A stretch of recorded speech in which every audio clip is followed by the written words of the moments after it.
love his presence, and I love who he is. And I love that we can come to a place like this and have freedom in his presence together as a congregation. It's just beautiful. Y'all are so cute. If you could see what, oh, well, you're welcome. What's your name? Dan? Nick? You're beautiful too, Nick. If you could see what I see, I think everyone on the front row is under 10.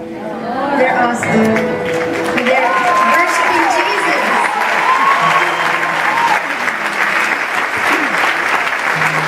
Let me tell you something. I grew up in church, and it was a non-denominational church, and so we'd stay and worship for hours and hours, and I just thought that was the best thing in the whole universe. Amen. And what it did was it cultivated something deep in my spirit to know that if we press in and seek him and wait for him, he comes. And that he not only comes to fill the room with his presence, but he comes to fill the room with his glory. And it's like those stories you hear in the Old Testament that you want to taste and see, because you've tasted a glimpse and you've seen a glimpse of what it might be like for his glory to fall in a room. But I've just been so wrecked by those moments, that those moments do happen here on this earth.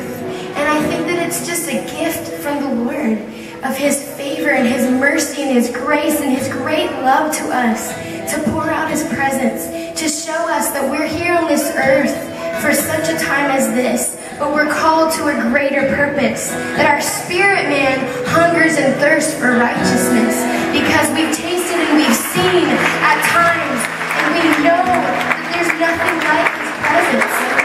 We wouldn't fall into church if we hadn't tasted and seen somewhere along the way. Maybe you're here tonight for the first time of really stepping into church and you're thinking, what is going on?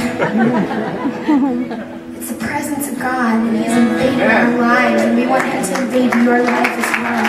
There's nothing like him.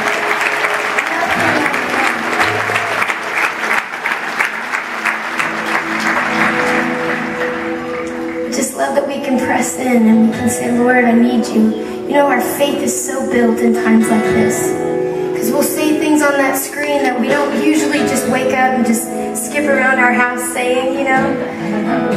More often than anything, we're crying out to the Lord for the things that we need him to do for us. And that is very needed, and he wants that.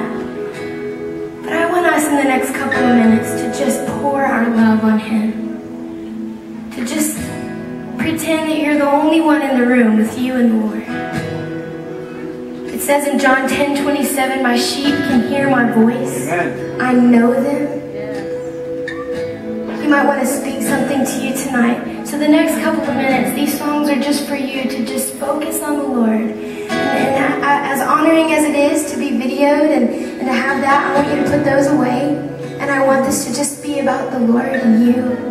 For us to just connect with who he is.